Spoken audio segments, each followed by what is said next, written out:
Hey, everybody, it's Matt Johnson. We are back with another episode of the Team Building Podcast. I have our team's success manager here, Andy Kueny, is with me. As we are recording this, it is February of 2017. We've got a lot of stuff to get into because we have some lessons learned, good and bad, and the ugly, and the fantastically beautiful of expanding. So we're talking about nationwide expansion in terms of physical teams and in terms of having people remotely join your team and coaching them virtually. So we've got a ton of stuff to get into. But Andy, first of all, how are you? I'm good, man. You know what? I'm okay. I'm excited to be on the podcast. I've been under the weather a little bit the last few days, but nothing would keep me from this podcast. So I'm super pumped to be here, man. There is no mountain high enough, no river wide enough. Right. Expansion is my life right now, and I love it. It is too. Anytime somebody wants to talk about it, I'm all game. Yes, and so between the flagship office and flat rate expansion, you're coaching something along the lines of, I don't know what the exact number is. It's over 50 agents, right? Correct. Yep. It'd probably be, if I had to quick guess, I'd say about 54 to 55 agents. Right. Yep. So about around 30 of those are physically in the office in Omaha. So you know what it's like to coach them in person. And then obviously you're coaching the flat rate expansion agents. They're scattered all across the country, plus the 3 expansion teams, Lincoln, Salt Lake, so forth. But anyway, so we've got people all over the place and you've got people coming into Omaha. So we're going to dive into kind of what the differences are between coaching people in person, coaching them remotely, and just what we've learned. But let's give people a quick recap of the decision behind like the original way we expanded, which is to open up, focus on really helping people build dominant teams in their own right, in their own city, right? Versus what we're doing now, which is still about helping them build teams, but it's not so much, we've structured it differently. So Andy, share a little bit about what that looks like now versus the old model. Okay. So I guess real quick, I'll just kind of bust through the old model is it would be their success, or our success was based directly off of their success, right? So a couple of the capital style. Absolutely. Yep. They sell a house, we make money, right? It was an extension of our team, basically, is how it was. We were super excited about it. It allowed us to break the chains of the Omaha market and our price point. Right. So we could take advantage of something like San Diego, Salt Lake City, Boston, those types of things. What we found out is that the lure of price point, right, can be very attractive. So and we needed to go back to our common belief that, you know what, talent trumps everything, So, and we learned that, we knew it, we confirmed it. Right. So had some successes, you know what I mean? And I'm really excited because this is the exact same topic that I'm talking about today. I'm on a panel at Unite in Charleston later this month. So I'm excited to get to speak with some other people there who have some ideas on it. But yes, so it was directly tied to their success, was directly tied to our success. Now what we're doing instead is we're doing more of a what we call flat rate expansion, where we have a group of right now it's 15 agents, 15 team leads, I will say. And when I say team leads, it could be a 2-person team, which we have a couple of those, all the way up to a 15-person team, right? So we will speak with the team leads, and they will have the first Thursday of every month, they have a high-level topic, right, that Jeff Cohn's going to cover, right? And we have 12 topics that we cover over a 6-month period. I'm sorry, it's doing the math. It's we have 1 topic every month for 6 months. So it's 6 topics. And then the next 3 weeks, every Thursday, I'm going to meet with the group and we're going to have a sort of an accountability meeting, right? So each team leader is going to have a little bit different goals based on what they are. Right. Yeah, so in other words, you're taking kind of what they're learning from Jeff, right? So he covers like the high level topic, whether it's lead generation or whatever. Then they are taking that content and attempting to make concrete changes in their business to like push the team forward, and you're helping and kind of facilitating that over those next few weeks, right? Yep. We dive deep over the next 3 weeks. And what I try to do is based on each person's where they're at, right? What are they trying to accomplish with where they're at? Because some are ahead of others. We're going to then dive deep into that topic. What we found is that we wanted to make sure that a lot of these topics is we pump it out, we give you all the information, and people are being fed with a fire hose, and nothing gets done, right? They move on to the next topic, and they're like, "Oh, that's great information." It's one of the reasons why our our workshop here in Omaha is so successful. We get people in here for 12 straight hours. They take a ton of notes and they get back and they're overwhelmed. Yeah. They don't know where to start. So we wanted to fix that, right? We knew we had value there, but we wanted to fix it. So what we do now is we spend literally a month on each topic. And I'll give each, after Jeff gives his monthly first call, I'll dive in each week and I'll set mini weekly goals with each agent and then walk them through that each week on how to get there. And then it also, usually if we have an extra week in the month, like a 5th week, that's an open Q&A, which is awesome. It gives people a chance to reach back out about a topic, revisit it, and it's wonderful. Another thing that we found that's been humongous is somebody will say to me, Andy, how are you guys, what are you guys doing with Zillow? What's your ROI? What's your plan of attack, right? And I'm just using Zillow as a random topic. I'll say, well, here's what we do with Zillow. We do X, Y, and Z. Here are our results. Here are our successes. Here are our failures. Here's what we think of it. But I'll say, hey, Mike, I want to introduce you to Joe, right? And Joe's on the same call. And Joe's been using Zillow, and he's been spending X amount of dollars a month. He's more into Zillow than we are. I want you to have a conversation with Joe, right? And so the connections that we've been able to foster within the group is amazing, right? They're passing information along. We have our own Facebook page now with just those 15 team leaders in it. And I bet on a daily basis, there's 2 to 3 to 4 topics discussed, questions answered. And you're not just getting our answer, right? We feel like we do things really, really well, right? But we know that we're not the end all be all, right? So what we want to do is we want to foster the type of group environment as well, where you're getting 15 ideas from 15 team leaders around the country. What are you guys doing? What's working? You know what I mean? So yeah, so it's a combination in terms of how it's actually run on a practical level. Yeah, it's almost a guided mastermind.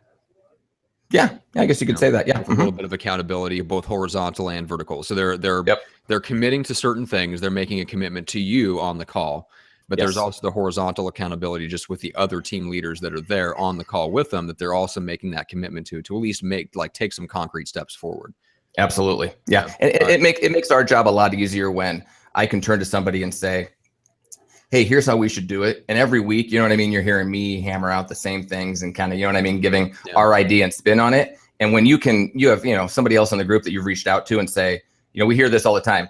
Who else is having success with X and what are you doing? Well, we've modeled ours directly after what Jeff, Andy, and Kevin are doing in Omaha. And we've had XYZ success, right? Coming from somebody else, it's enormous to have, the viewpoint of someone else like that. And you know what, when somebody else is doing something a little bit different, it's great to get those ideas and pass them along, right? We're able to foster an environment that allows free exchange of ideas from a lot of really smart people. All right. So it's really cool.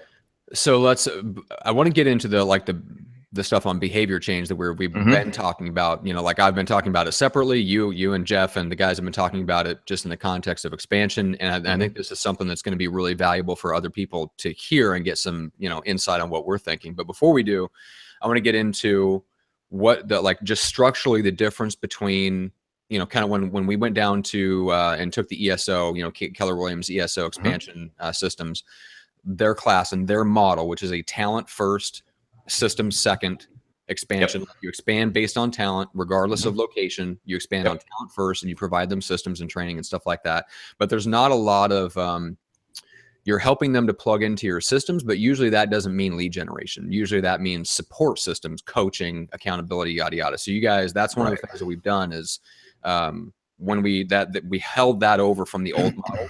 So when we invested in the original agents, the actual physical teams we had in 3 different locations, we had them plug into the same lead generation model that we use in the flagship office. Explain how we've carried that over into this new model of expansion, because I think that'd be interesting for people. Absolutely. So, so you want me to touch? Well, first thing I want to touch on is what we did for each expansion team lead or expansion team. In our old model was we would provide the CRM Boomtown for them. We would also provide lead generation based on AdWords and Craigslist, if applicable, for them. So we would handle those things and do it for them, right?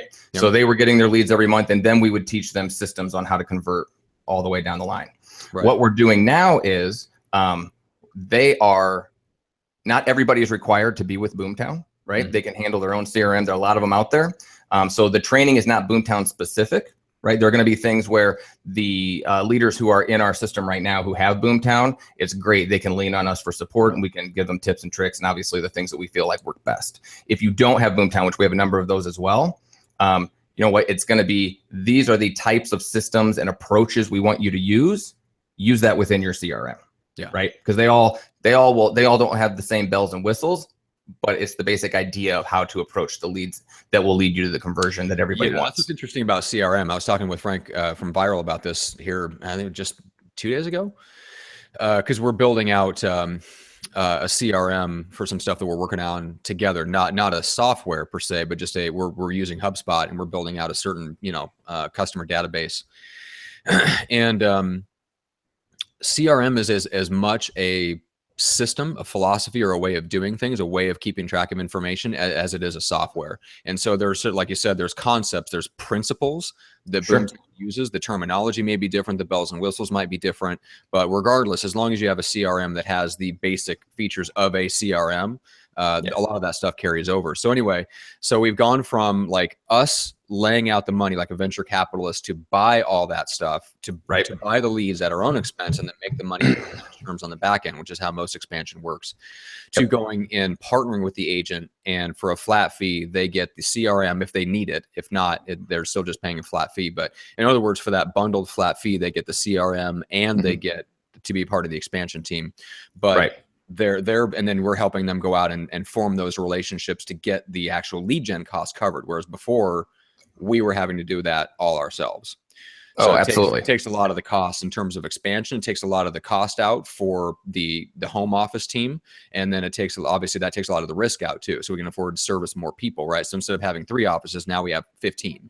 Exactly. Right? So anyway, set that aside, but let's get into the behavior stuff, because you mentioned something really interesting before we started recording, which is just the idea of like this hunter versus gather, and some of the things that you've noticed about the people that are in our expansion group right now. And the reason I want to talk about it is because I think it applies to, I would say 90%. I mean, let's Hank Aving, who I produce his podcast as well, has a great perspective on this. I mean, and I think he's right to an extent. He is against teams for the wrong people. And he feels like that's 90% of agents are not equipped on their own. They do not have the behavior profile. They don't have the personality assessment to go out and start and run and build a successful mega team that will allow them to exit. Now, I think he's right about that. However, that doesn't mean you can't have a dominant team that you still work in and have a great life and a great business. So it's not about building something necessarily that you have to exit. But I do think the whole team conversation tends to attract a lot of people that are hunters versus farmers. And the ideal, if you want to really build a sustainable, scalable team, the best people at it are the farmers. And we were talking about just Jeff's personality, and I want to get some insight. I mean, you've known Jeff longer than I have. I'm curious, is Jeff a hunter or a farmer? Jeff is a absolutely fierce hunter who has hired very good farmers. You know what? I will give you this though. Jeff is he's a high D, right? He's going 100 miles a minute. If you've watched him on a podcast, he's probably choking down a couple monster drinks as he's going. You know what I mean? He's just he's 100 miles a minute. And the thing is that he's going so fast and he's got a ton of knowledge and a lot of drive. The issue for him is then to turn around and teach others how to do it and have it happen while you're not there. You really have to slow down. Right? You can't go 90 miles an hour to do that. Right? And Jeff has been successful going 90 miles an hour. Right? So he was, I guess, self-aware enough to realize that, hey, I could do this if this is all I did.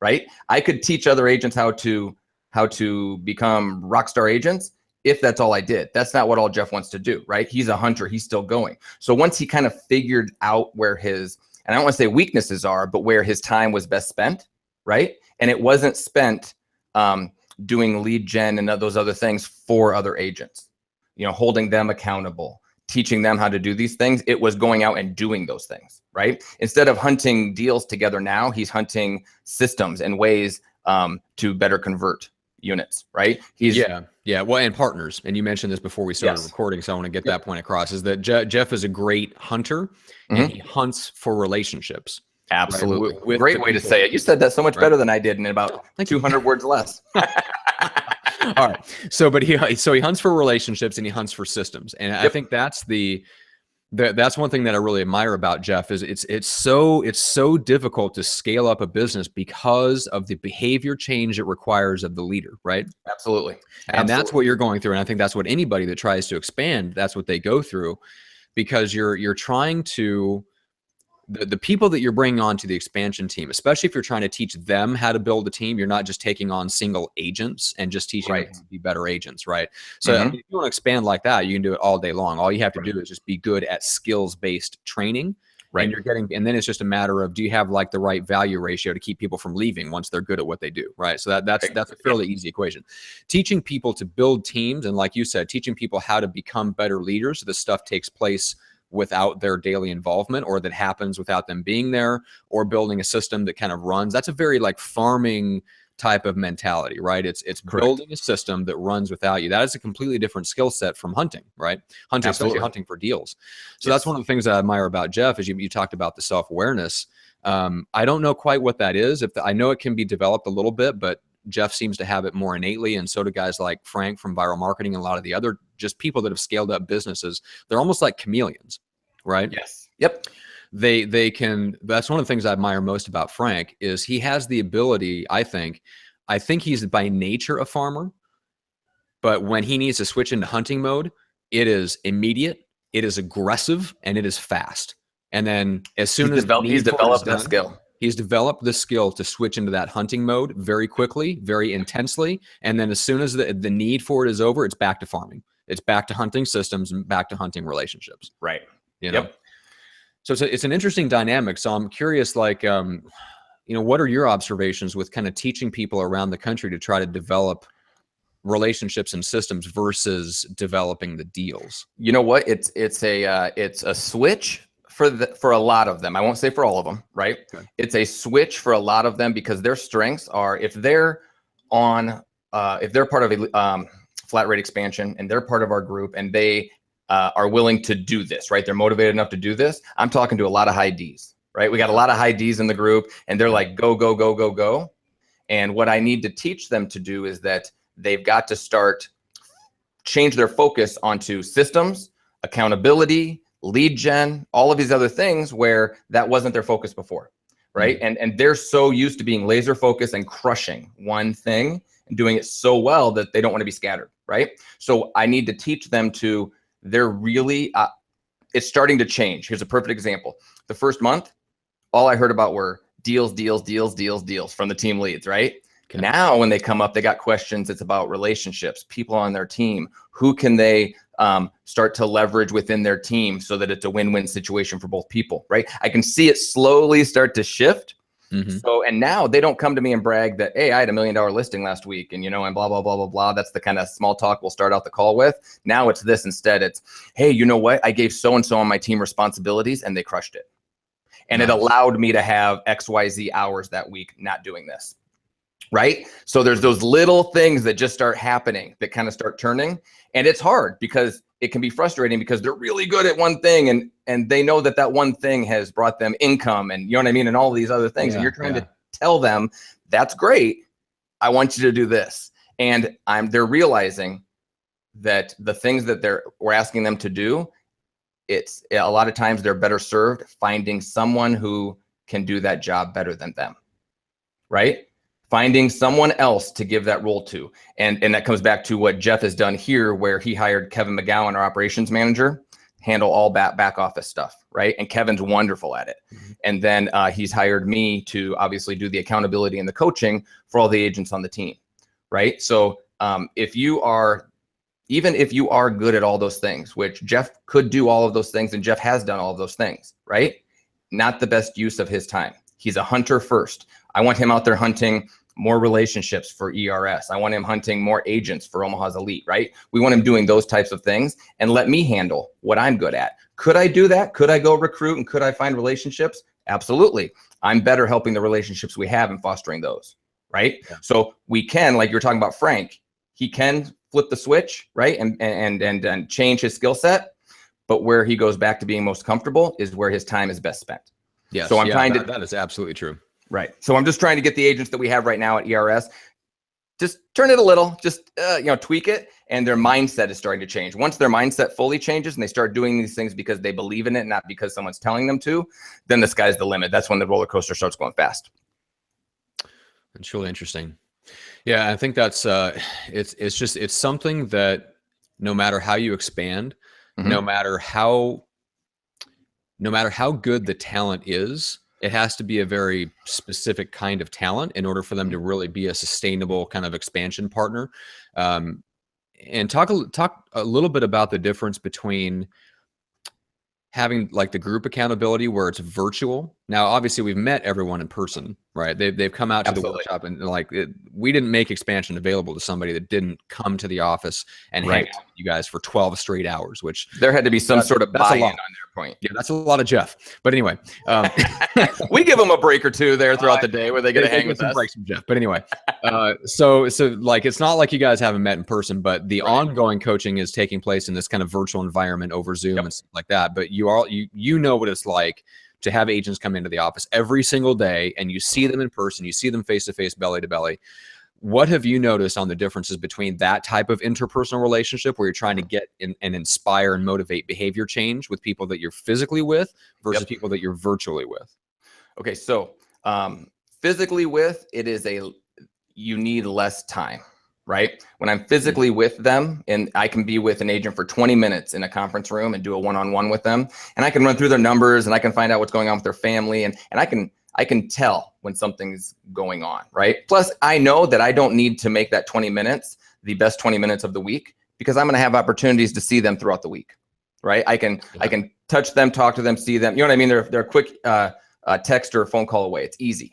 I know I'm going to see them at a training. Did they show up to this training, right? There's other opportunities throughout the week where I can gauge their level of interest and how it's going. Virtually, I get them face-to-face like this once a week. Now it's for an hour, which is cool. Sometimes an hour and a half when we really get cooking. But sometimes, you know what I mean, for an hour and a half, and that's different. So it's harder for me to really have like a direct hold on it, but it allows me to be much more, what's the word I'm trying to look for? It allows me to be much more specific about the goals I give them, right? And the activities that I give them throughout the week that I want them to accomplish. Okay. So I'm very specific about, okay, now I want A, B, and C done this week. Okay. And I give them specific goals, intentional. There we go. Thank you. I knew it'd come to me. I can be very, very intentional about the activities I want my virtual agents to be doing throughout the week. And that's my way of controlling it. Now, where that could be viewed as harder to do, right? Because they're virtual. I also get them in a group setting. And the group setting to me is a huge asset, because you're hearing 14 other agents, you know what I mean, who are either 1, 2, 3 steps ahead of you, right? Or 1, 2, 3 steps behind you. Now, obviously, it's easy why you want to have agents that are 1, 2, 3 steps ahead of you.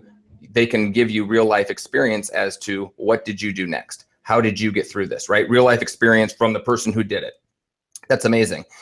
The people that are below. So Matt, just as an example, if you're one of our ERS members or flat rate expansion members, I'm going to say you're sitting here and you're like, you know what? I'm really working on conversion here. And I'm trying to get my, my Boomtown rotation days, right? My lead gen days. I'm trying to do a rotation. How does that work?